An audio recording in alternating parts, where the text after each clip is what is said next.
So I'm here with Gerard Escuer. He's a filmmaker behind Scissors, Paper, Spain's New Censorship. I was going to get paper and scissors, but anyway, congratulations. Thank you, Stephen. Thank you for having me. You're more than welcome. And it's a feature documentary. If you can give a synopsis, I should point out that it's quite. I didn't realise this went on until I saw it. So I was quite shocked. Yeah. So yeah, if you could tell us the background to the story and what the story is about, and we can go from there, please. Yes. Well, we are basically we wanted to try to give back the voice to those artists who were being censored here in Spain. Yeah. And whose voices are still trying to be cut down. So. In the beginning, I had the idea of making a sort of homage to all those artists who have been a very, very strong influence on my formation, very much stronger than it could have been school or even family.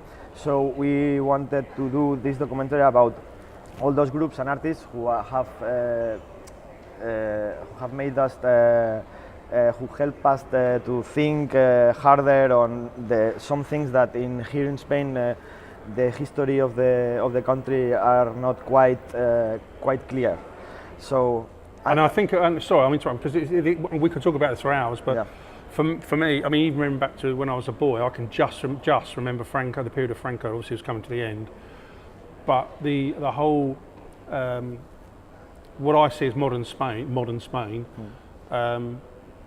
Or in terms of, for instance, tourism, package holidays, that all seemed to happen after. Well, it went after Franco passed away. Then, very much the country opened up. Yeah. I know it's a lot more complicated than that, but it's just looking at and of course that's very recent history, isn't it? Yeah. So really, the whole Franco period cast a long shadow over Spain. Is I guess what I'm trying to say. It's not over yet. No. Let's not forget that we have here a very important political party that is the Partido Popular. This party was founded by Manuel Fraga. Manuel Fraga was one of the last ministers of Franco when he was still living, and he was the last minister who signed death sentences for the Republicans and the anti-fascist prisoners that they're still in prison. Some of still in prison today, like some of the PCR, it's the Communist Party here in Spain. It's an illegal party here in Spain, and at the time that we have political prisoners in Catalonia, lots of them. This party that is a direct son of fascism is the one that has been ruling here in Valencia, for example, for the last 35 years. It's incredible, really. Yeah, and well, they have made it some. It's do you know the transition in Spain? No, it's the '78 transition when Franco died. Yeah, there was a pact between the parties, and it was an arrangement about forgiveness, and the civil war, the so-called civil war here in Spain, was a mistake of everyone, and we were brothers that we shouldn't supposed to fight. Yeah. But that's not really what happened. Here in Spain was what happened here in Spain was a fascist aggression, the first one in Europe. And when the Second World War, when the World War II ended, here in Spain, the resistance that was in the exile were fighting for the Allies. But when the war came to an end, nobody came to save Spain. And in '55, the United Nations recognized that fascist government that lasted 40 years, and today we have. Still, some things that we have still cannot leave behind. Yeah. I suppose we would say you have elements. Yeah, that's the word we would use, and there's lots of things that surprise me. So one, again, this is my naivety, and because we'll get on to why you decided to make this story and how you decided this is what you wanted to talk about. But, we're living in an age now within the European Union where we're meant to be this one great bloc with lots of laws that are similar, and the way and rights are similar, and you kind of think it's hard to believe that this kind of censorship or oppression is actually possible within Western Europe. It's incredible, really. It's been really subtle, the process and the evolution of censorship in the democratic union, European Union. It's been very subtle and very progressive.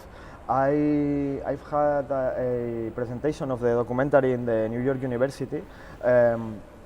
In Madrid, it was a course where all the boys and girls were from the I want to say they were from India, Sri Lanka, Bhutan, Palestine. Those are countries that have openly greater problems that we have here in terms of political control and censorship, but they were absolutely surprised by the because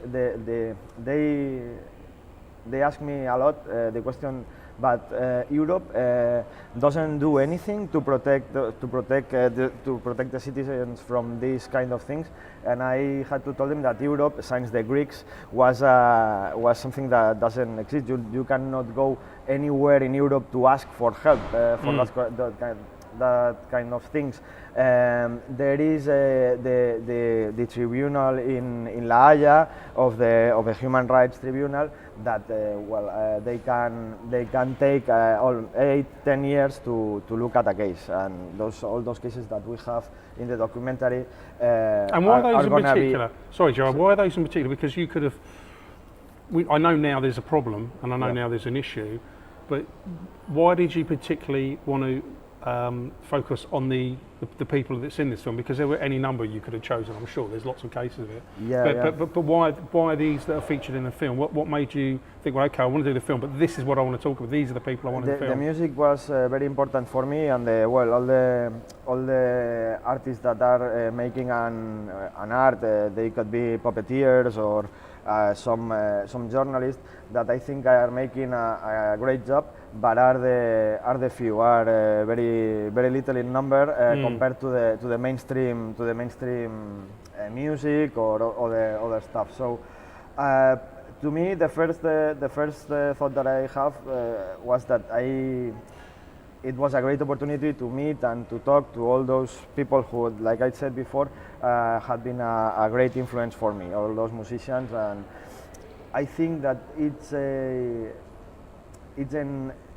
part of the culture, of the underground culture, that is absolutely ignored today, and it's very difficult to really understand those bands, because the media always makes a message about the songs that they have that is totally partial and totally interested. So I thought that it was very important to me to shoot all the concerts in completion. I had and it does make it better. It does make it more interesting, because it gives a nice beat to the film as well, doesn't it? Of course. I have like 90 songs, all shot with 9 cameras, because I wanted to be able to select the perfect song, the perfect theme for each point of the documentary that punctuates the next minutes, the next part of the documentary. And also I wanted to do the interviews with cameras with very wide angles, because we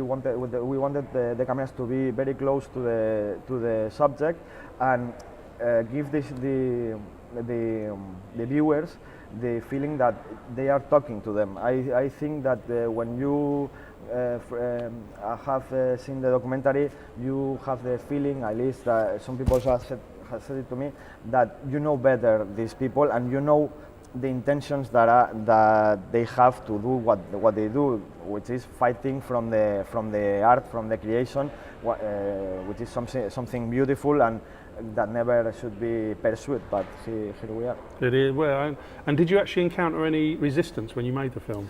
Some of them, some interviews have been more difficult to concrete. Some people said us directly no, and in Madrid, in some projection that we had last year, the premiere in Madrid, we put 300 people in the cinema theater, and the Ciudadanos group, it's another right-wing party here in Spain, made a complaint on the office of Manuela Carmena because they said that the public space, which is not a public space, which was in Matadero, is a public space. Cinema. But there is a company that makes money out of it. It's not something politically open. They presented this complaint, and for a real surprise to me, there were a couple or three meetings in the city hall talking about my documentary, and if we had the right to or not to project it and present it to the people. All of this, of course, without anyone having seen the documentary. Just the trailer and the people that are in the documentary, for them was reason enough to try to censor it.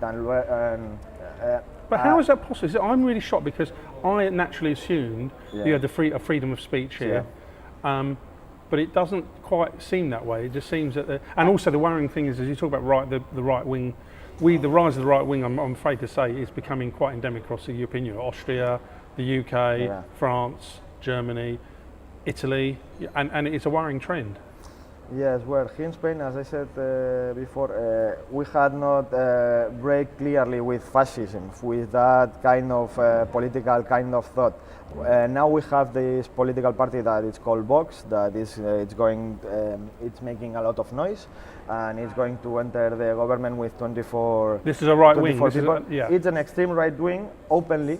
They openly said so, but my opinion is that those voters were integrated in the Partido Popular, and there was, in fact, an extreme right-wing party that was one of the two more voted every election, one after another, but were integrated in the government. They didn't say it so loudly, but it's a party that has been advocating for retiring the universal health card to the immigrants, and so on. And they wanted to change the abortion law back to a law that was on the 85 law of abortion, that is really in Europe a law that might have been of the 1920s, and they want to go back to those kind of laws in things that we supposedly have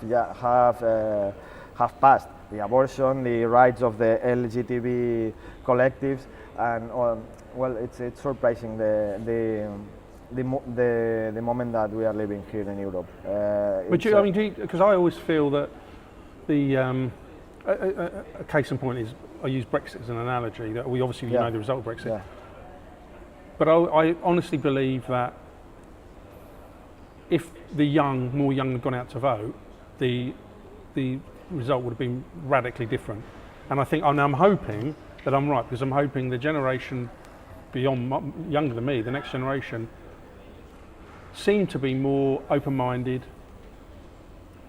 Actually, that sounds a little bit naive, because I think if they're educated and the younger generation have been too, they're much more likely to have, I really do hope, a more liberal point of view. So my great hope is that, we're bitching and moaning about the rise of the right wing, which is dangerous, but I just truly believe that the younger generations in general have the ability to see past us, and I hope I'm right. It's a nice feeling. I don't know if that is right. I don't know. I hope you are, but I'm not quite there, because here in Spain, as I said, the education has been very controlled for those two parties, Partido Popular and PSOE, and those shades in our history have been not explained to us.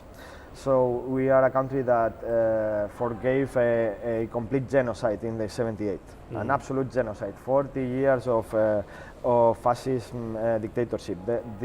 Those were forgave here in Spain, and after that, anything is possible. Anything is possible, and you can have, like we have the Partido Popular again. I'm sorry, I have to no, it's fine. Call them back again, but It's a party that here in Valencia has been sentenced like a complete corrupt and practically a mob organization. They have lived from the public service without doing absolutely anything to the cities, but still for decades now, and it's happening. It's happening absolutely nothing. Here in Spain occur things that are unthinkable. You are from England. I'm sure you remember the votation of the Scottish people. They voted if they wanna still be part of the UK or not. Yeah. They went to vote, and a resolution was made. And where was the problem? Here in Catalonia, they tried to do the same. Well, I'm sure you have seen the images, and there are tens of people in prison. There are another tens of them that are exiled out of Spain because they don't want to go into jail. And I think that there are in Europe there are still classes of democracy. I think that Spain is not very up there on the list of human rights and respect to their own constitution. Okay, well listen, thank you very much for shining a light on this. Thank you very much. Wonderful film. Thank you for joining us. The best of luck. Thank you. I really appreciate it. Thank you very much. You're more than welcome. Thank you.